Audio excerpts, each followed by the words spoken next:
नमस्कार विद्यार्थियों, आज के वीडियो में हम प्रश्नावली करेंगे वास्तविक संख्याएं और उसके परीक्षा में पूछे गए प्रश्न।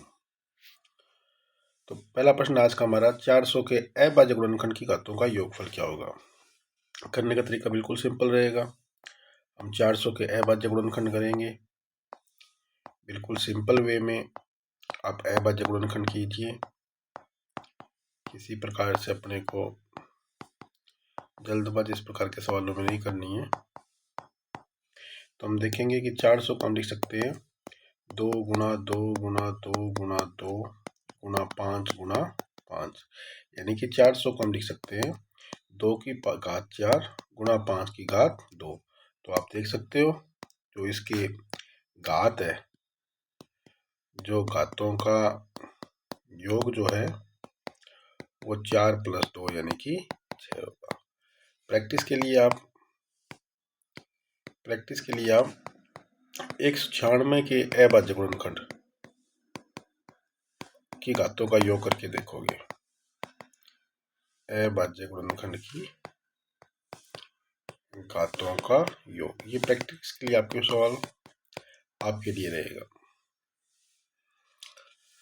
हमारा दूसरा प्रश्न है कि दो संख्याओं का महत्तम समापवर्तक 27 है, उनका लघुत्तम समापवर्तक 162 है। यदि एक संख्या 54 है तो दूसरी संख्या क्या होगी। देखिए सिंपल सा फॉर्मूला है, दो संख्याओं का गुणा और उनके एलसीएम और एचसीएफ का जो गुणा, लघुत्तम और महत्तम का जो गुणा है वो बराबर होता है। तो मान लीजिए दूसरी संख्या हमने x मान ली, तो पहली संख्या अपने को 54 दे रखी थी, दूसरी संख्या हमने x मान ली, इनका एलसीएम अपने को 162 दे रखा था और महत्तम और समापवर्तक उनको 27 दे रखा था। तो x की वैल्यू हो जाएगी 162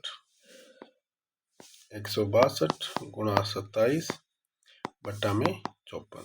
तो 54 से काटेंगे 127 को, ये 3 बार कटेगा, x की वैल्यू आ जाएगी 81। तो हमारी जो दूसरी संख्या है वो 81 आ जाएगी। तीसरा सवाल है 95 और 52 का 152 का लघुत्तम महत्तम समापवर्तक क्या होगा। तो बिल्कुल सिंपल सा तरीका, हम अभाज्य गुणनखंड विधि की ओर ही चलेंगे।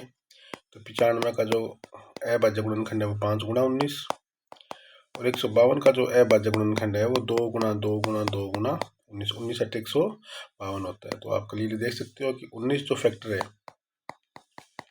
19 जो गुणनखंड है वो इन दोनों में सबसे बड़ा गुणनखंड होगा। तो इस सवाल में एचसीएफ हो जाएगा 19। अगला सवाल है कि अभाज्य गुणनखंड विधि द्वारा 12, 15 और 21 का लघुत्तम समापवर्तक ज्ञात कीजिए। सिमिलरली 12 के जो अभाज्य गुणनखंड होंगे वो 2 दूनी 4 थी 12, 15 के जो अभाज्य गुणनखंड होंगे वो 3 गुणा 5 और 21 के जो अभाज्य गुणनखंड होंगे वो होंगे 3 गुणा 7।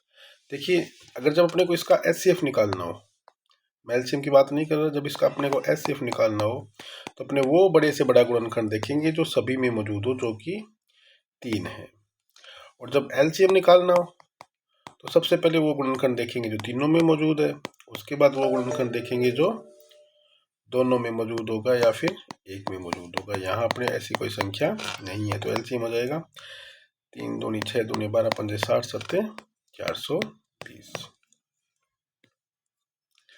अंतिम सवाल है, यदि दो परिमेय संख्याओं के लिए एचसीएफ और एलसीएम बराबर हो। याद रखिए अगर एचसीएफ और एलसीएम बराबर है तो वो संख्याएं भी बराबर होंगी, अगर दो क्रमागत लगातार आने वाली संख्याएं हैं, क्रमागत का मतलब लगातार आने वाली, अगर दो क्रमागत संख्याएं हैं तो उनका एलसीएम जो होता है वो उनका गुणनफल होता है और उनका एचसीएफ होता है हमेशा 1। इसी प्रकार दो परस्पर सहअभाज्य संख्याएं, दो परस्पर सहअभाज्य संख्याएं जो होती हैं उनका एलसीएम भी उनका गुणा होता है, गुणनफल होता है और उनका एचसीएफ जो है वो 1 होता है। परीक्षा की दृष्टि से दोनों इक्वेशन काफ़ी इंपॉर्टेंट है। तो आज के वीडियो में इतना ही, अगले वीडियो मिलते हैं कुछ और महत्वपूर्ण सवालों के साथ। Thank you.